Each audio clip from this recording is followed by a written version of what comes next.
appreciate that. Anything that you can do. If the captain feels it would unduly hazardous vessel to come about, then he should not do so. Over. Okay, go ahead. Humphrey, this is to control.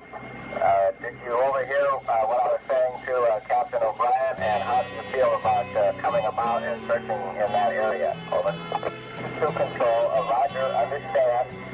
Request you to do the best you can and see if you could sight any sign of any lights in the water or any debris. The legend lives on from the Chippewa on down of the big lake they call Gitchagumi.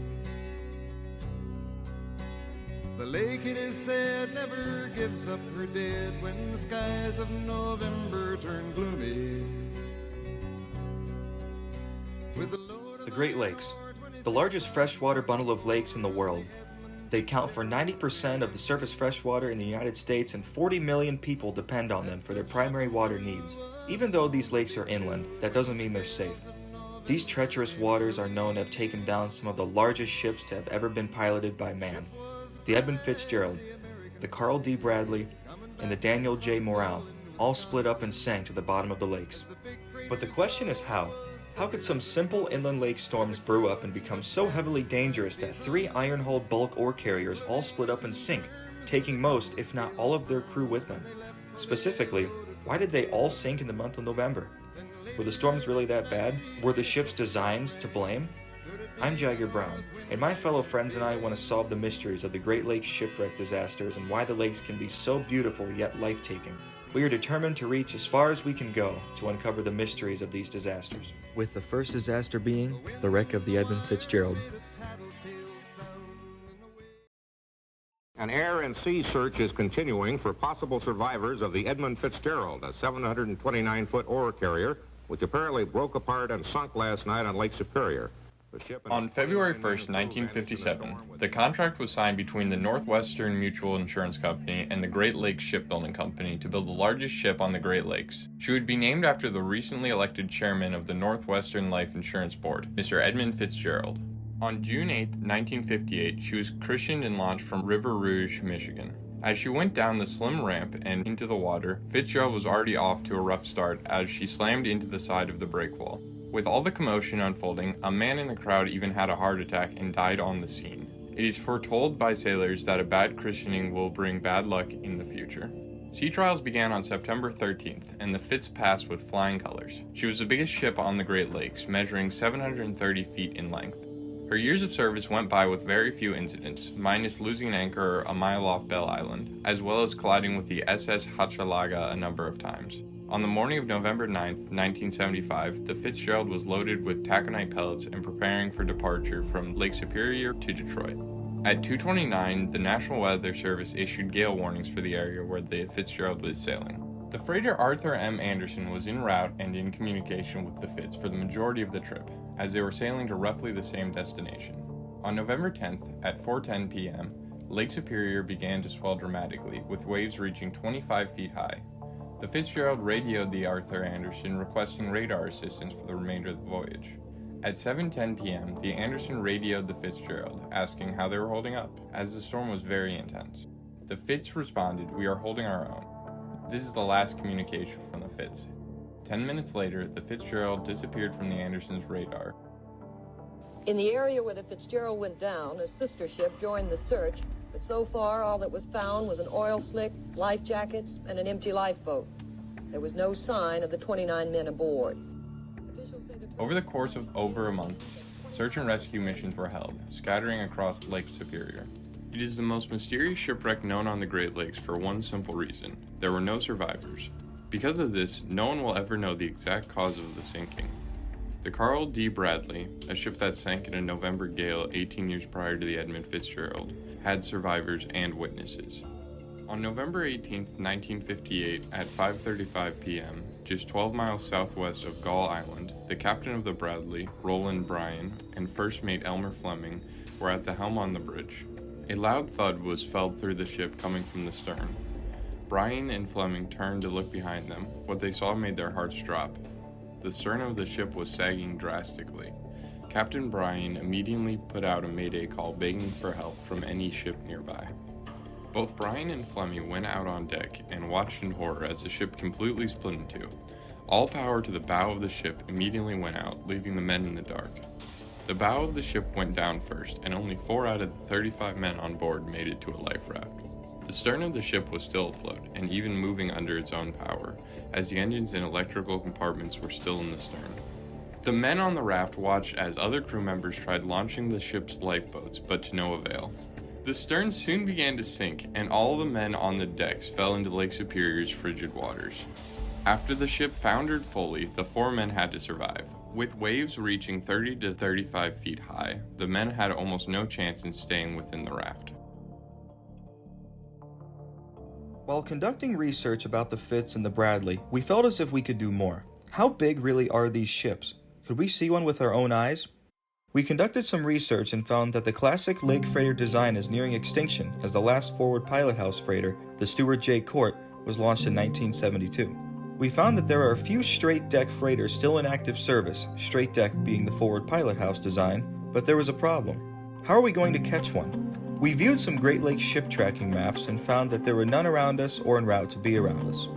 With a little research, we found the James M. Schoonmaker, a lake freighter built in 1911 that has been turned into a museum ship. We packed our equipment and we headed off.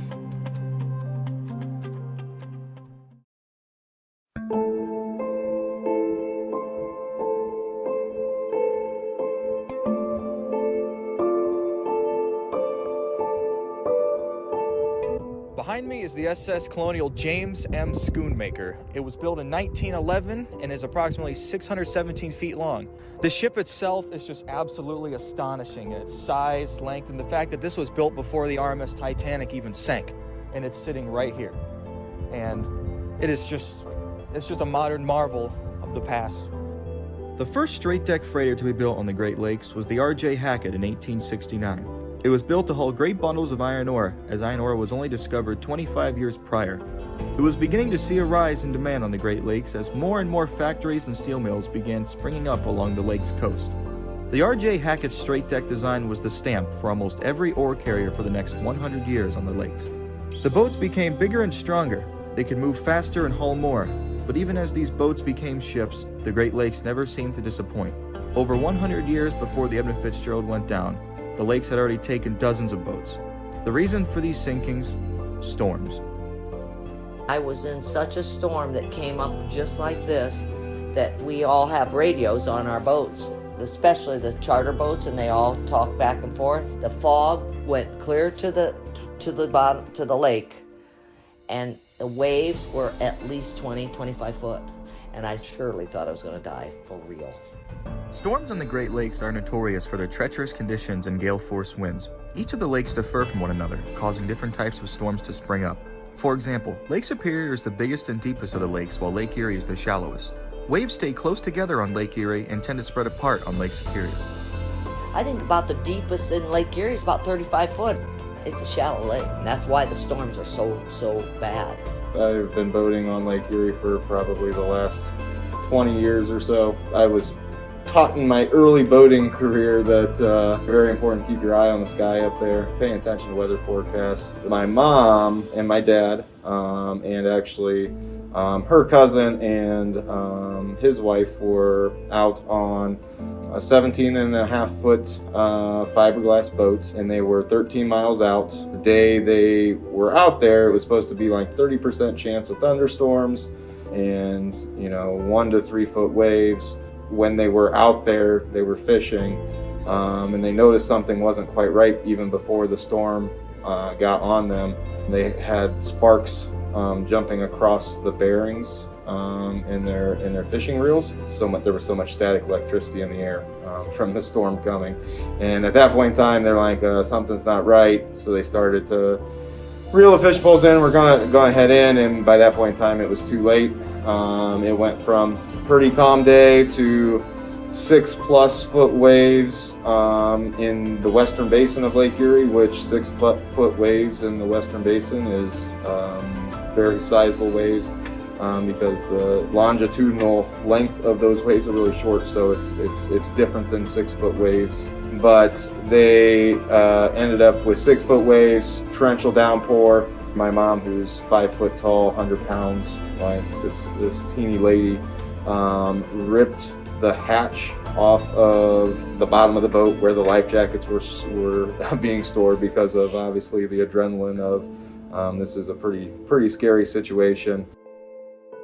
To see a freighter up close is really a sight to see. It really gave us an understanding of how massive these ships were. It's almost impossible to imagine being on one of these ships and watching it break in two. After we gazed at the ship for what seemed to be hours, we were getting ready to call it quits for the day. Then something caught our attention. We noticed what appeared to be the stern of a ship peeking around some faraway trees. We reviewed some of the drone footage we had just captured and we could not believe our eyes. Sitting a quarter mile away was an entire other ship. So we were just ready to leave and we look over there and then we are almost certain that that is a Edmund Fitzgerald class design of a ship that looks like it's abandoned. So we are strapping up. We're gonna take a little hike. Here we go. As we walked over to try and get a closer look, clear as day was a AAA class steamship, sitting and appearing to look almost abandoned. Here's some basic info on the ship. Her name is the American Valor. She was built by the American Shipbuilding Company for the Ogle Bay Norton Company. She was launched in Lorain, Ohio on January 24th, 1953, and was an astounding 767 feet in length. You may be asking yourself, why does the name say Armco in all of its historical pictures and not American Valor? In 2006, it was bought by the American Steamship Company and underwent a name change. During the 2008 recession, she was put on layup right where she sits now in Toledo, Ohio. What makes this vessel so important? This ship is one of 7 AAA class ships, the same design as the Arthur M. Anderson, the last ship to make contact with the Edmund Fitzgerald on the night she was lost. The American Valor and Anderson are almost identical, down to the porthole. Both vessels share similarities with the Fitzgerald, such as forward pilot house and aft crew quarters.